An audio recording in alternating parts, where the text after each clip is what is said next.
सर्वप्रथम थोड़ी आवाज बढ़ा मेरी कम। सर्वप्रथम जहाँ आते अच्छों की आवाज बंद हो जाती है, मतलब क्या मुंबई में कितने दहाड़ो तुम जाके।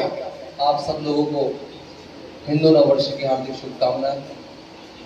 ये शुभकामनाएं ऐसे दे दी बात अगर कोई आदमी रहेगा मैं कहाँ हूँ, मेरे को याद नहीं पड़ता, मैं गाँव का आदमी हूँ। पराग प्रदेश अनंत बलवंत श्रीमंत हनुमंत सरकार के चरणों में साष्टांग करने प्रणाम करता हूँ। उसके पश्चात मेरे गुरु आदरणीय हास्य कवि राहुल गांधी जी के चरणों में साष्टांग दंडवत प्रणाम करता हूँ। पूरा देश में कंपू एरिया है भाई साहब, उसकी गलती नहीं है। इंग्लिश मीडियम में पढ़ा है बेचारे को, तो थोड़ी पता है कि इंडिया क्या है, भारत क्या है। मैं आपके पास के गांव भगोरा से आता हूँ। मेरा नाम हेमंत हर्षिला है। मेरे एक पिताजी हैं, मेरे एक माताजी है और मेरे 4 बुआ जी हैं। अच्छा हुआ आज पता चल गया कि आपके पिताजी और 5 फूफा जी हैं। अब हंसने की बात ये नहीं कि मेरे 4 बुआ जी 5 फूफा जी, तो एक बुआ जी कोरोना काल में शांत हो गई है, तो एक फूफा जी फ्री है। अच्छा मैं जब भी हाँ ये देखो मजे, जब तक आप हंसोगे तब तक अपन बोलेंगे, आपका हंसना बंद अपन बैठ जाएंगे। यही चल रही है आजकल। सरंगार चलेगा या भंगार चलेगा, अंगार तो कोई सुन नहीं है, तो सरंगार की व्यवस्था तो यहाँ हो नहीं पाई। हंसी से बढ़ के कुछ भी नहीं है, जो सबके चेहरों पे मुस्कान ला दे वही सच्चा कवि होता है। कुलश्रेष्ठ जी बोल रहे थे कि ये कुर्सियां खाली क्यों पड़ी होगी। मैंने आप टेंशन मत लो, वो जो कांग्रेस वाले कूद के आ रहे हैं ना उनके लिए खाली है, वो इसी पे बैठेंगे। वो भाजपा भी कांग्रेस हो गई आजकल, उधर के इधर सब आ गए। मैं तो इस चक्कर में आदरणीय कि उधर बचेगा नहीं कोई, तो फिर टिकट किसको मिलेगा। मैं उस चक्कर में उधर जुड़ जाऊँ, कम से कम टिकट तो मिलेगा, इधर तो टिकट मिलना नहीं मेरे को। ये चीजें हैं। मैं जब भी मेरे ससुराल जाता हूँ, मेरे सासू जी मेरे माथे आती है कि कहीं कुंवर साहब तुम भी बार बार आओ, एक मोटरसाइकिल लेके आओ, कभी कभी दूसरी लाया करो। ये गजब है यार डोगरी। तो दूसरी बार गया तो कहीं कुंवर साहब तुम भी बार बार, अरे मालवी समझ आ रही होगी आपको, सब मालवी के वाले इंग्लैंड न्यूजीलैंड नीदरलैंड में बैठे हैं, सब मालवी वाले हैं। मैं जब भी जाऊँ तो बाल वाले भी है सब, कि बार बार तुम भी एक बुशर्ट पहन के आओ, मेरी खोपड़ी खराब होगी। मेरे सासू जी तुम्हारे भी 10-12 छोरियां हो रहे, तब भी बार एक बेचो, हमारे गाँव का बना नहीं किया गया। मैं मुंबई गया था नहीं अभी, मैं मुंबई गया, ऐसे बैठने से काम नहीं चलेगा, ऐसा लगेगा जैसे गरुड़ पुराण सुनने आए हो। हाँ थोड़ा लाफिंग वाफिंग लाओ, मतलब यहाँ अपनी घर वाली है ही नहीं। लेकिन ना किसी की बेवफाई से डरता हूँ, ना किसी की जुदाई से डरता हूँ। क्या बात है। और मैं तो राहुल गांधी का चेला हूँ साहब, मैं तो अपनी लुगाई से डरता हूँ। क्या बात है, बहुत बढ़िया था, बढ़िया है। तो कम से कम पप्पू के नाम की तो वजह है यार, पूरा देश हंस गया उसके ऊपर। सही कीजिए, अपने कवियों की वीडियो वायरल नहीं, उससे ज्यादा उसकी वीडियो वायरल। देखो यहाँ जो लोग हैं ना वो तालियां कम बजाते हैं, और कभी नहीं जब सिर्फ कवि को बजाते हैं। वो मोहन सिंह जी गए ना, बस उनकी था टेंशन मेरे को, मैंने क्या कोई बजाते हैं बस। हाँ वो बजाते हैं। तो जैसे मैं मुंबई में गया, मैंने कहा मेरे कर दो कुरेटिया, अपन तो कराओगे कभी भाई साहब, अपनी आदत पड़ी हुई, कर दो कुरेटिया। मुंबई वाले समझे कोई कुरेटिया उलेटिया नहीं। मैंने फिर से कॉन्फिडेंस डबल करा, मैंने अपन भी चिंतामणि के गाँव साइड के यार मैं डबल कहा, मैंने कर दो कुरेटिया, कोई कुरेटिया नहीं। एक लड़की खड़ी थी तेरे जैसी गोरी घट, वो खड़ी हुई है, भैया what do you mean by कुरेटिया, व्हाट इज कुरेटिया। अब अपन समझाएं कैसे उसे। अपन ने कहा कि hey dear stand up and come here, give me your ear, I want tell you something about in a कुरेटिया। लड़की खड़ी हुई अपने पास है, अपन ने अपना मुंह उसकी कान पर टिकाया, 15 मिनट हो गया वैसा, तो फिर पूछे व्हाट इज कुरेटिया। अपन ने करते चोरी बेहोश नीचे गिरी, 15 मिनट बाद उठी कि व्हाट इज दिस, मैं दिस इज कुरेटिया, दिस इज देवा। बहुत अच्छा है, बहुत बढ़िया। अपने लुगाई है भाई साहब, सबके होती है, हालांकि लुगाई कोई बड़ी भारी बात नहीं होती, लुगाई और माइक एक जैसे होते हैं। अपन लुगाई के सामने बोल लो, माइक के सामने बोल लो, सेम कॉन्फिडेंस चाहिए कि बीवी मेरी मोटी झाड़ी, मेरी दुबली सी बाड़ी, में टाटा का मैजिक वो लीलैंड की गाड़ी है, और मैं कंटाली का फूल वो गुलाब का फूल है। मित्रों ऐसा कहने में मुझको वो बड़ा ही सताती है। अरे प्यार करने जब भी मैं जाता हूँ उसको, तो घुर घुर के मुझे बड़ा ही डराती है। बर्तन मांजता हूँ फिर कपड़े धोता हूँ। मित्रों ऐसा करते करते पूरी रात बीत है जाए वाह बहुत अच्छा। कि ना किसी दौलत के लिए और ना किसी शोहरत के लिए। आप सब ऐसे बैठे जो सिर्फ वोट डालना है। अच्छा है बढ़िया। चिंतामण जी एक आदमी पूछ लिया मेरे से क्या कह रहा है तुम एक्टर है। मैंने कहा कि बता वोट और नीता में क्या अंतर है। मैंने वोट पड़े तो गणे जावे,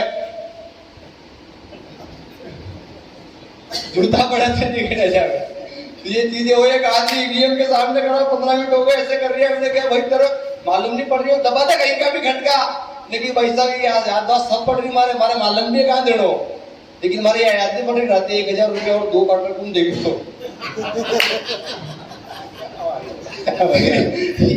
बढ़िया है। वो एक भारत पाकिस्तान की बॉर्डर मारवाड़ी जी, एक भारत पाकिस्तान की बॉर्डर वहां पे वो एक अंडा नहीं दिया एक मुर्गी ने।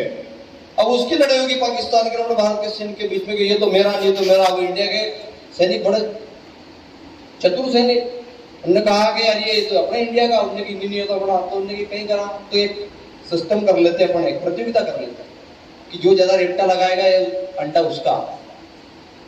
पहले पाकिस्तान वाले की पहले मेरा नंबर, की नहीं भारत वाले का पहले मेरा नंबर कि चल ठीक है। भारत वाले सैनिक ने 1 मिनट में 12 सिंह जी बंदे के 60 रेपटे दिए, बंदा नीचे, फिर वो खड़ा हुआ क्या मारो नंबर। तो भारत के सैनिक ने कहा कि 5 रुपए का अंडा तू रख ले, 5 रुपए के अंडे के लिए कौन लड़ाई करे। अपन तो देश के लोगों के साथ जहां जौहर कर पद्मिनी ने अपनी लाज को बचाया था, यहाँ मुरली की तानों पर श्री कृष्ण ने गोपियों करना चाहा था। और जब भाई भरत, जब राम को 14 वर्ष का वनवास हुआ था तो भाई भरत ने चरण पादुका सर पर रखकर प्रभु राम का राज्य चलाया था। हम देश के लोग से था, संस्कार भाई जीवन था हमारा, मन संस्कार खो दिए। वो एक हवलदार की शादी हो रही थी, एक हवलदार की शादी हो रही और किस्मत से टीआई साहब पहुंच गए तो बंदे ने कह दिया कि आइए सर आप बैठिए। क्या बात ये संस्कारों की बात है।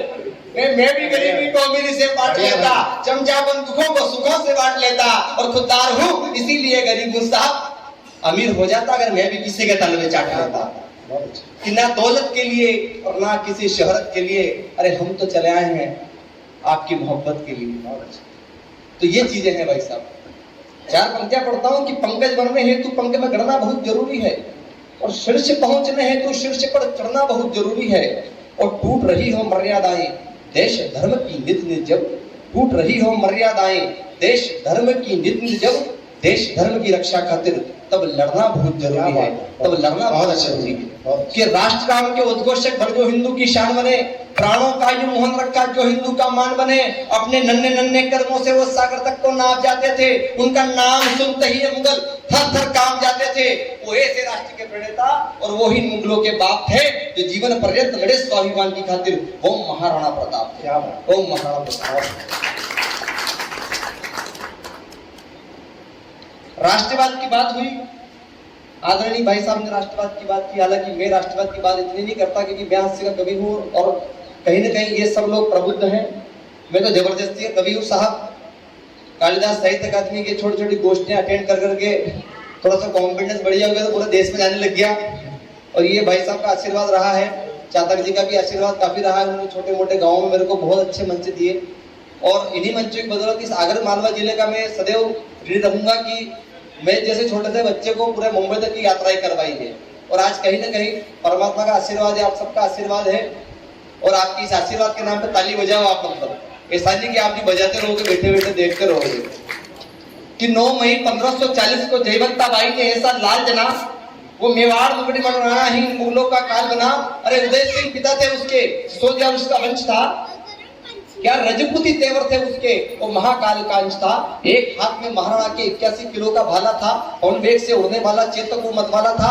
अरे भाले को उन्मुक्त गगन में जब भी वो लहराता था, देख देख मुगलों के संग में अकबर भी घबराता था। मुगलों को कुचला था जिसने अपने चेतक की टापों से और बंधन मुक्त कराया जिसने आस्तीन के सांपों से। आप सबने एक्सपर देखा होगा जिसमें बहलोल खान को महाराणा प्रताप काट रहे हैं घोड़े सहित। हल्दी घाटी के युद्ध के बाद में एक युद्ध और हुआ जिसे कुछ लोगों ने इतिहास से मिटा दिया साहब। राम जी का विरोध कर दिया। सुंदरकांड में कहीं लिखा हुआ है कि राम विरोध न उग्रसी सर्व विष्णु अजीस। जो राम का विरोध करेगा ना साहब, उसे ब्रह्मा विष्णु और महेश भी नहीं बचा पाएंगे। ये लिखा हुआ है, तुलसीदास जी लिख गए हैं। तब पढ़ना चाहता हूँ।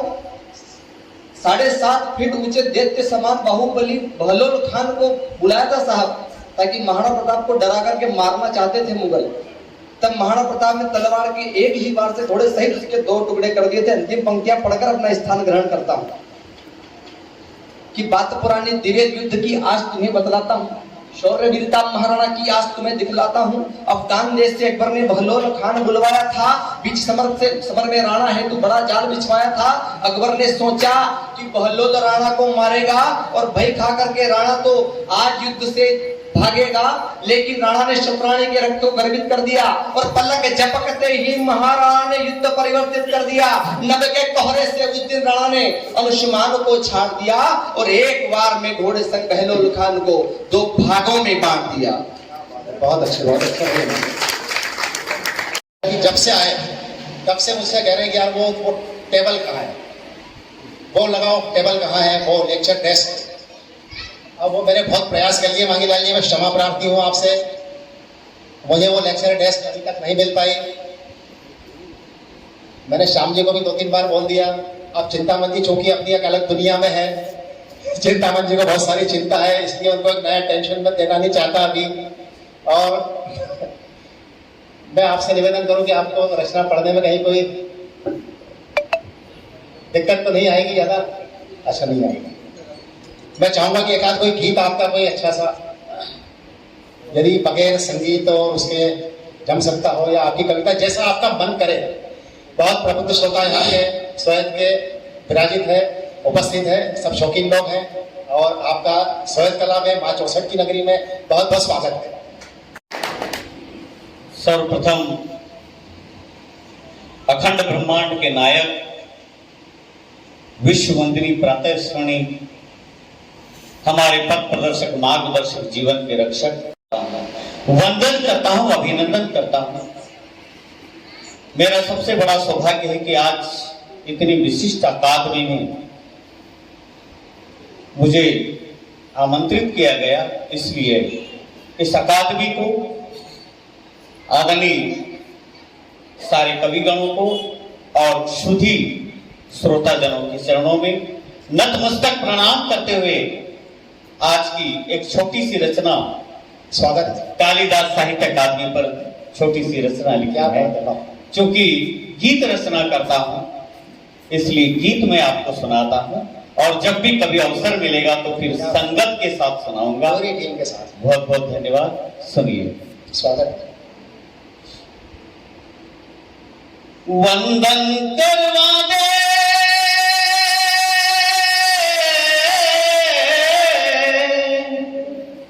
वंदन करवा दे मोए, अभिनंदन करवा दे मारे, वंदन करवा दे। आज नगर के प्रबुद्ध जनों संग गायन करवा दे। अरे आज नगर के प्रबुद्ध जनों संग गायन करवा दे, गायन करवा दे,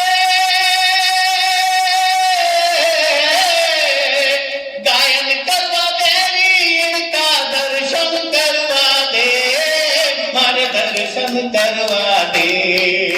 आज नगर के प्रबुद्ध जनों संग गायन करवा दे।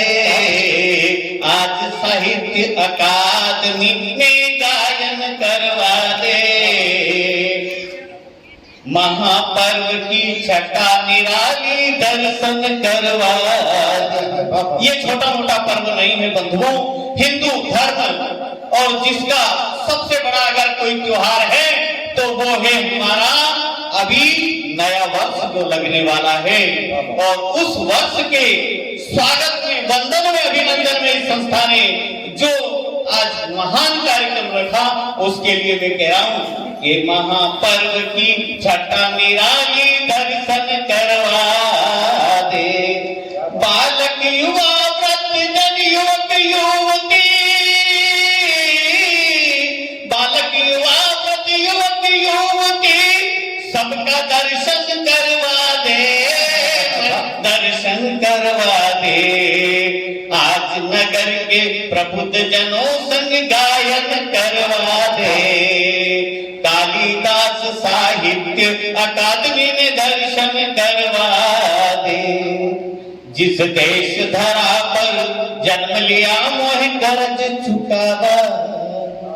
इस भारत में मैंने जन्म लिया, मेरा परम कर्तव्य है कि भारतीय संस्कृति को मैं अक्षुण्ण रखूंगा और उसके चरण कमल में सदा रहूंगा और सबको रखने का शब्दों के माध्यम से प्रयास करूंगा कि जिस देश धरा पर जन्म लिया मोह कर्ज चुकावा दे। अरे मेरा काम है मेरा ईश्वर, मेरा काम ये साहित्य समाज का दर्पण है। कहते हैं कि संगीत है शक्ति ईश्वर की, संगीत है शक्ति ईश्वर की, कण कण में बसे हे राम। और रागी जब सुनावे रागनी तो रोगी को मिले आराम, रोगी को मिले राम। इसलिए मैं आपके चरणों में ये शब्द फेरता हूं कि जिस देश धरा पर जन्म लिया मोह कर्ज चुकावा दे। और मेरा काम है मेरा ईश्वर, मारे लगन से करवा दे, मारे जतन से करवा दे। आज नगर की प्रथम संस्था संग वंदन करवा दे। आज नगर की प्रथम संस्था संग वंदन करवा दे। अरे वंदन करवा दे, वंदन करवा दे, इनका दर्शन करवा दे, मन दर्शन पावा दे। आज नगर की प्रथम संस्था संग गायन करवा दे। हीरा मोती की माला तो पल में मिट जाती है, हीरा मोती की माला तो पल में मिट जाती है। यह ले लो साहित्य की माला, ये सब साहित्य की माला कहते हुए कि यह ले लो साहित्य की माला, इसे घट घट में फिरवा दे, घट घट में फिरवा दे। आज नगर की प्रथम संस्था संग गायन करवा दे। अरे आज नगर के प्रबुद्ध जनों का दर्शन करवा दे, मारे दर्शन करवा। इस प्रकार से चूंकि मैं तो गीत गाता हूँ इसलिए बहुत सुंदर प्रस्तुति, आपका आशीर्वाद।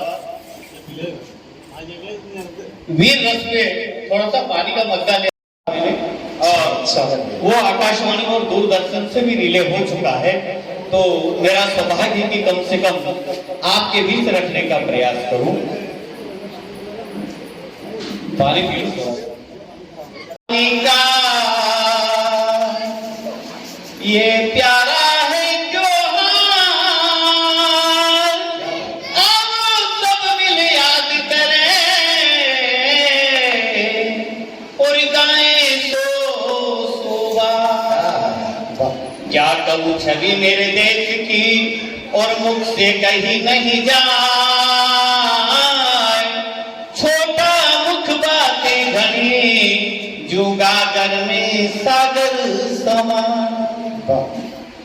अब मैं पाकिस्तान को कुछ समझाने का प्रयास कर रहा हूं और वो भी अपनी दादागिरी से। उसकी दादागिरी हम भूल गए, अब अपनी दादागिरी लगाएंगे क्योंकि हमको 64 की नगरी में हम डरने वाले लोग नहीं हैं। तो हारे चुटकी राधा, अरे हारे तू ठोकर काला, कहीं तो पड़े रे उल्टी पाटी ये चुटकी काला, कहीं तू पड़े रे उल्टी पाटी है ठोकर काला, कहीं तो पड़े रे उल्टी पाटी। जिस जननी से जन्म लियो ना, जिस जननी से जन्म लियो वो कोई बनियो तू तो माटी। ये ठोकर काला कहीं तू पड़े रे उल्टी पाटी। चुटकी काला क्या तू बने रे उल्टी पाटी। जिस जननी से जन्म लियो तू ओ कोई बनियो माटी। अरे माटी रे भाई माटी बनियो माटी। एक गधा जननी से जन्म लियो तू कोई बनियो माटी, अरे माटी रे भाई माटी बनियो माटी। ए जिंदो थारे दफनाई दूंगा, जिंदो थारे दफनाई दूंगा, ऊपर से फेरी दूंगो माटी। ए चुटकी गाला काई ऊपरे रे मुर्गी पाटी, ठोकर करे लगा काई तू बने रे उल्टी पाटी। राष्ट्रीय एकता और अखंडता का हम विश्व में सहपाठी, सहपाठी रहे भाई पाठी, हम सहपाठी। एक बार और बोलूंगा कि राष्ट्रीय एकता और अखंडता का हम विश्व में सहपाठी, सहपाठी रहे सहपाठी, हो सहपाठी। अरे जनगण मन और वंदे मातरम, जनगण मन और वंदे मातरम। एक ही रग रग में, एक ही रग रग में लैली मने गांठी, चुटकी का लाल कहीं तू पड़े रे उल्टी पाटी। ए ठोकर का लाल कहीं तू पड़े रे उल्टी पाटी। साथ ये सब तो निभल गया परिपाटी, चुटकी का लाल मत तू पड़े रे उल्टी पाटी। एक ठोकर का लाल कहीं तू बने रे उल्टी पाटी। जिस जननी से जन्म लिया रे ओ कोई बनी गो गिरा माटी, चुटकी का लाल कहीं तू पड़े रे उल्टी पाटी। ठोकर का लाल कहीं तू बने रे उल्टी पाटी। मत खतरावे जान माल को या बुरी है परिपाटी, परिपाटी रे भाई पाटी या परिपाटी। मत खतरावे, मत खतरावे जान माल को या बुरी है परिपाटी, परिपाटी रे भाई पाटी या परिपाटी। आज साहित्य के पावन पर्व पर, आज साहित्य के पावन पर्व पर आप सबसे निवेदन करना चाहता हूं कि हम दुश्मनों को कभी गले नहीं लगाएंगे और दुश्मनों को दुश्मन जैसा समझ के उसके साथ हम भी वो व्यवहार करेंगे, तभी मेरा देश अखंड देश रहेगा। बहुत कुछ हो गया, अब हम सहन करने वाले नहीं है, बहुत कुछ हो गया, अब सहन नहीं करेंगे और हम दुश्मनों को वही पत्थर का जवाब पत्थर से देंगे। इसलिए अंत में मैं लिखता हूं